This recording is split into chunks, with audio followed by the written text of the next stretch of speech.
Hey guys, welcome back to the channel. Today is June 15th, 2020, and this is the Flight Sim News. There's been a couple big announcements actually over the past few days. Eagle Dynamics has made two, I think, major announcements. The first of which is a new third-party terrain, the Syria Map. We're glad to announce that DCS Syria is approaching its final stages of development. This map covers most of the eastern coast of the Mediterranean Sea. It includes several climatic zones and territories of 5 states: Syria, Israel, Lebanon, Turkey, and Jordan. Since the times of ancient Egypt, the Roman and Ottoman empires, large-scale wars were fought across these lands. And then blah blah blah. DCS Syria will bring 32 aerodromes, including the international airports of Damascus, Beirut, Adana, and Haifa. Pretty cool stuff. And then they go to talk about their open beta 2.5.6 50726. So, they've released, my God, 3 open beta releases in the past week. And it's really been a shit show. Thankfully, I haven't played much over the past week to experience all the game-breaking bugs that people are reporting, but a lot of them are reporting, crashes to the desktop, can't get in, multiplayer being broken, lighting all kinds of fucked up, a lot of stuff. I think this past week has really stressed the community when it comes to DCS. In the open beta update process. And we'll talk more about that here in a minute. And then towards the end here, they're promoting the AV8B module that is existing. Not quite sure why, but maybe for carrier stuff, I don't know. It doesn't look like it's any different than the existing Harrier at a glance. So here's the FAQ on the Syria map. Who's developing it? It's a third-party map created by Ugra Media, the same team that did the Normandy 1944 map. When will this map be available? The map will soon enter closed external testing. It will be released based on the test results and time needed to resolve identified issues. How much will it cost? Of course, it's going to be $50 like every other map, but it will be $39.99 at release, 20% savings at early access. How large is the map? 600 kilometers north and south and 500 kilometers east to west. What period is it based on? It corresponds to today's world. Let's see. What airfields will be included? And there's the list of all the airfields that you can get with it. And will Cyprus be included? No, it's beyond the scope of the map. And then there's a ton of screenshots here.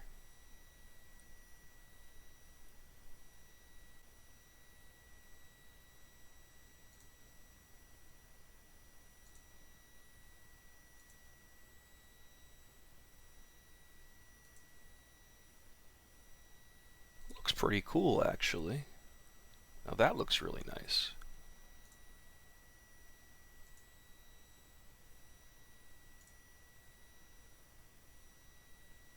But at a glance, it doesn't look that much different than the Persian Gulf map. Just more green, I guess, and less desert, possibly.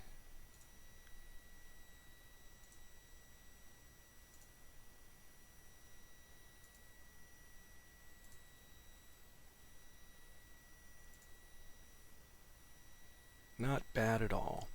I'll throw a link to this in the video description as usual so you can check it out for yourself. Alright, as of last week, Chuck over at Chuck's Guides, Chuck Owl, has updated his Tomcat and his Mirage 2000 guides.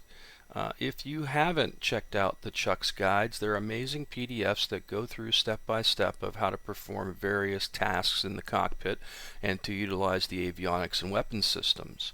They're pretty much my go-to to figure out what to do sometimes when it comes to specific aircraft, and it's absolutely amazing stuff.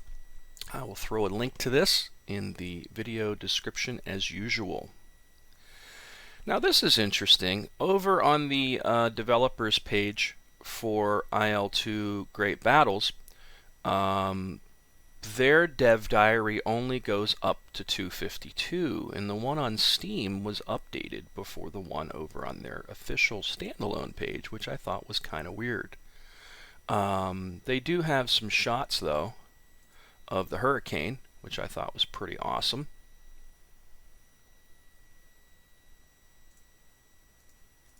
And this is the work in progress Hurricane cockpit. Really looking forward to this plane. Something about those British planes that I always thought was kind of neat. And then they've got some new, I believe these are female pilots that they're working on.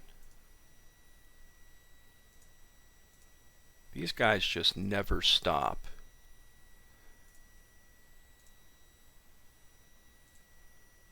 Really, really fun stuff. And of course, you know, last week was the 4.007 release that include various updates and fixes, which I had already reported on. But I'll throw a link to this one in the video description so you can check it out for yourself. So here's some fantastic imagery. Heatblur is working on the Tomcat cockpits for nighttime, and it looks absolutely awesome. And I've seen some pictures as well at Deca Ironworks of their nighttime internal cockpit shots too, and they're looking pretty good. So everybody's had to turn around after these past couple of updates and rework some of their lighting stuff. It's looking pretty sick. I'll throw a link to this in the video description as usual so you can check it out for yourself. So there's a pretty big bunch of hoopla over the past 3 open beta updates that they sneaked out over the past week. And I guess over on MAGZTV, he's really upset about it to the point that, like, I guess the guy doesn't want to, you know, do much with DCS anymore. And he's got some valid points. I'll give him credit. He really does have some very valid points about DCS. Like, and I've said this before too, DCS has no competition. And this isn't a lie. This isn't something somebody can fabricate. Name one product out there that will let you fly modern jet sims. And Ace Combat 7 does not count. There's none. There's Falcon BMS, and Falcon BMS is just a mod for the existing old Falcon 4.0. And many will argue that, oh, that's more a complete product than DCS, blah, blah, blah. Yeah, it's a nice mod. They've done a lot of great work on it, but, you know, to me, I can't stand it because all I see is Falcon 4.0. All I see is that 20-year-old module. Even though they've updated the graphics and some of the stuff in there, to me, I still see Falcon 4.0. So that doesn't count. So he's got valid points. And I think having to release 3 open beta updates over the past week, and then the stuff that they broke the week before, and then how VR, the state of VR right now is absolutely atrocious in DCS in terms of performance. They've got a lot of work to do, you know. They've really pissed off the community, I think, and that's a bummer. I know these guys are hardworking, you know. I know they bust their ass, and they're doing the best they can with what they've got. And the other thing is, they are all we have, you know. So I get it, but dude has some valid points here. This is about an 18-minute video, and it talks about the channel, school, and DCS World. And here's the comments that kind of stood out in my mind. The client is pushed pretty much everywhere, because if you want access to the new toys that Eagle Dynamics is constantly pushing, that's the client you have to be on. So, what's the conclusion in all this? Well, the reality, there is none. Eagle Dynamics will either fix this, or they won't. And it's entirely up to them whether or not they do, and they're under absolutely no pressure to fix it otherwise, because they don't have to be under pressure. If you want to fly modern jets in modern combat, you are using an Eagle Dynamics product, or you're playing Falcon BMS, the mod. That is your only option. There is no other modern flight combat simulator. There is no other place for you to go. And when they release Mac, you'll be using Mac, if you want to go for Mac.